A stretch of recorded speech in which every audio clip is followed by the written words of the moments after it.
What is going on, everyone? How's the self-quarantine going? If you're about to leave a comment about not being self-quarantined, stop typing. Look at the upload date. If it's later than March 20th and the self-quarantine thing might be over, okay, that's great. If it is around the upload date, you should be self-quarantined and practicing social distancing so we can get past this whole COVID-19 thing. Since we're all stuck at home, I thought we would post a top 10 travel list, something to help keep our minds off the chaos outside the front door. Today, we're looking at what all of us here at the World According to Briggs consider the best islands to visit on the planet. We will be looking at all types of islands, not just the tropical ones where you lay on the beach covered in sunblock waiting for your next drink with an umbrella in it. There's some amazing islands on this globe that have snow, and some of them don't even have palm trees. It is almost impossible to put a figure on the number of islands in the world because of the different kinds of islands and what people consider an island. Let's say versus an outcropping of rocks or a sandbar. But out of the millions of potential islands on the planet, only 11,000 are inhabited.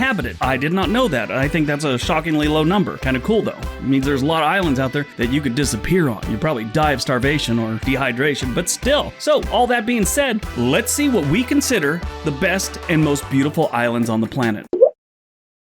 Number 10, Kauai. Kauai is an island in the Central Pacific that's part of the Hawaiian island chain. They call it the Garden Isle because it's covered in a tropical rainforest, sort of looks like a garden in some places. This island is known for its natural environment, and most people consider it to be the most beautiful of all the Hawaiian islands.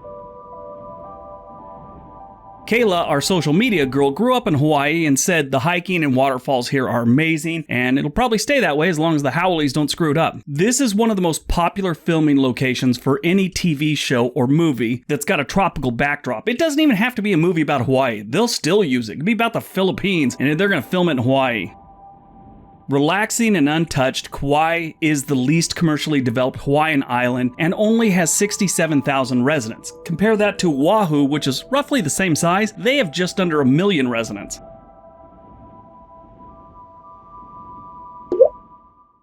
Number 9, the Canary Islands, Spain. Our next stop is the Canary Islands off the coast of Morocco in Western Sahara, but it's owned by Spain. Volcanoes, miles and miles of sand dunes, forests, and rugged cliffs make up these 7 Atlantic islands. Suki visited the Canary Islands in 2006 and said it was an unforgettable trip. She added she wished she could have forgotten the guy she went with, but he's currently married to her cousin and he's a D-bag. That was her words. Actually, she said B-bag originally because she doesn't have a total grasp of the English language yet and all the slang, but yeah, I think she meant D-bag.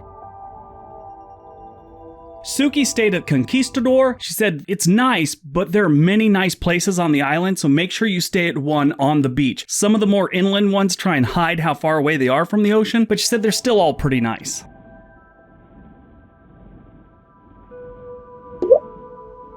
Number 8, Praslin Island. Praslin Island is the second largest island in the Seychelles and is home to only 7,500 permanent residents. It's also in the Somali Sea, but don't let that scare you. One of the Seychelles' most popular destinations is home to some of the best beaches you'll find anywhere. Praslin or Praslin, I've heard it called both. We're going with Praslin. Anyway, Praslin has some of the clearest water you'll ever experience. The island has great hotels, resorts, and enough breathtaking beaches to explore for however long you decide to visit here, unless you're going to stay there like 6 months. Yeah, you'll probably run out of places, but there's a lot. The island has some celebrities of sort, I guess. A couple of very rare bird species, the Seychelles bulbul and the black parrot. Both live here and they're kind of rare. They also got this weird coconut thing too that looks like a heart and kind of looks like a butt at the same time. It's weird. Praslin's National Park is in the island's south and it contains a spectacular palm forest. Divers also flock to this area to check out the ancient coral reefs. They got a lot of reefs here and a lot of scuba diving goes on here. Pretty interesting. It's kind of what you expect from a nice tropical island, even though it's not really yeah, I guess it is tropical. It's beautiful, that's for sure.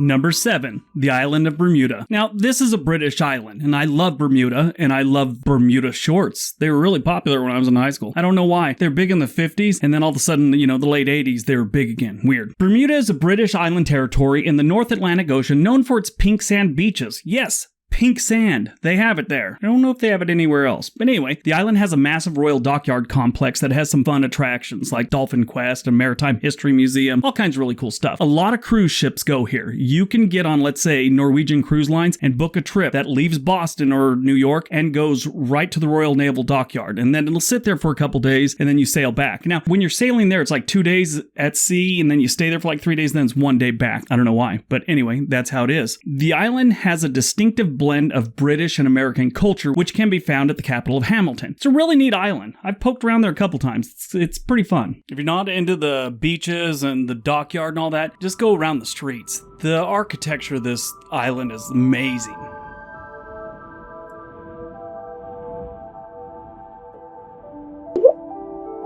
Number 6, the Faroe Islands. The Faroe Islands is a self-governing island chain that's part of Denmark, or the Kingdom of Denmark if you want to get technical. They comprise of 18 rocky volcanic islands between Iceland and Norway in the North Atlantic Ocean. Connected by roads, tunnels, ferries, causeways, bridges, they got a really good infrastructure. They know how to get around. Hikers and bird watchers flock to these islands. Get it? Hikers, bird watchers? Comedy gold right there. These islands have all the landscapes you might want to take selfies in front of, so you could post them on your Facebook or Instagram and make all your followers and family members feel like you live a magical life. Mountains, valleys, grassy knolls, and steep coastal cliffs that harbor thousands and thousands of seabirds. You know what? I'm just going to show you this one.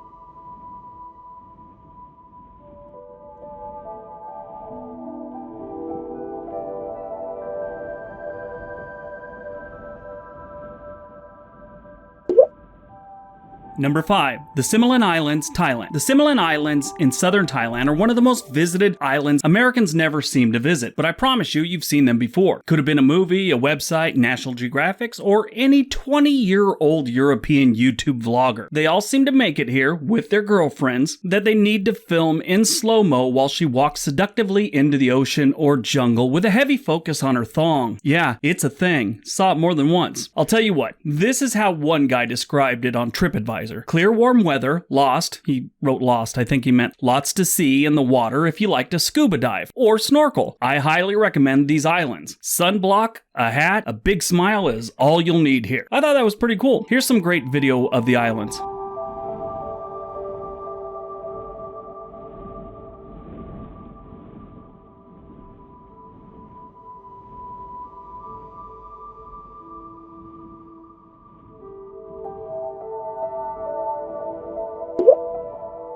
Number 4, Santorini. Santorini is a Greek island in the Aegean Sea. In the 16th century BC, they had a major volcanic eruption that turned Santorini into what it is today. They have 2 cities on the island that overlook the sea, with small islands to the west. They have beaches made up of black, red, and white lava pebbles, and all this together makes Santorini a pretty hot tourist destination. Now, this one is weird in a couple ways. The first thing is, you look at the terrain of the island and you think, why would people have ever settled here in the first place? They don't have many trees. They don't even have many shrubberies. It's like mostly dirt. Most of the island is surrounded by some serious cliffs that are sort of dangerous, and the inner part of the island is sort of run down. Then you walk around the coastal cities, meet some of the 15,000 people that live there, and you kind of get what makes this place so special. Santorini is beautiful, and it's really known for its ocean views and its architecture in the cities. It's kind of something you want to see. It's almost, it's like checking out the cities and going to the beach here. You're trying to figure out which one's better. It's hard to say. Here's some great video of Santorini.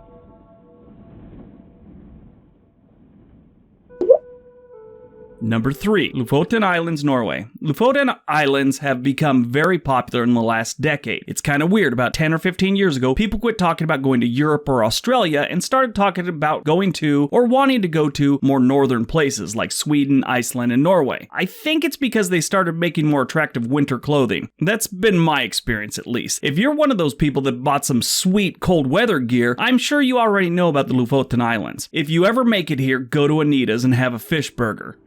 It's really good. Check out this footage. Side note, this is the region a lot of my, ancestors, prior to World War II, some of my family come from this area.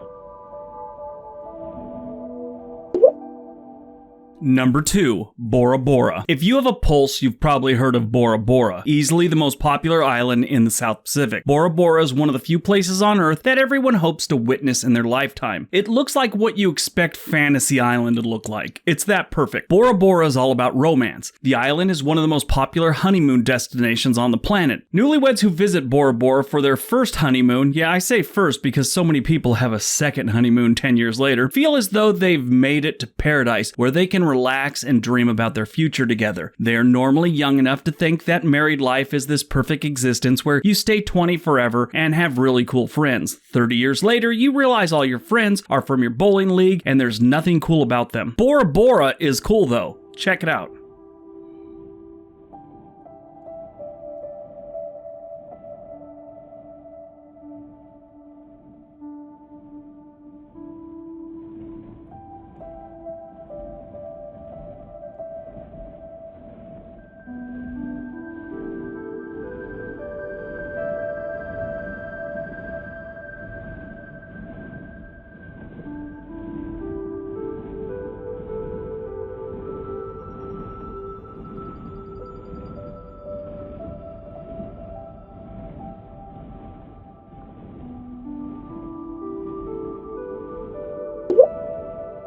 And number 1, the Maldives. The Maldives is probably the best place to go to make your coworkers hate you. It's that beautiful. Tell them you're going and watch them fake excitement for you. While you're on your trip, know that rumors are swirling about you. When you get back, actually print out photos of your trip and place them around your personal cubicle to irritate the cube trolls, whose big adventure this month was Costco. Officially called the Republic of the Maldives, this small island nation in South Asia, located in the Arabian Sea of the Indian Ocean, has become a hot spot in the last decade. It lies southwest of Sri Lanka and India, about 1,000 kilometers from the Asian continent, and its main export is a good time. Not so much the wild hang glide bungee jump, get drunk until you start telling people your name's Antonio type drunk. Your name's actually Jacob and you don't even know anyone Antonio. The Maldives is a relaxing, take in the ocean and sunset good time. Okay, maybe ride a jet ski while you're there and eat at one of those places that's underwater with all the glass walls and ceilings and you actually see the fish swimming around. They have that there. It's really cool. Here, take a look at the Maldives.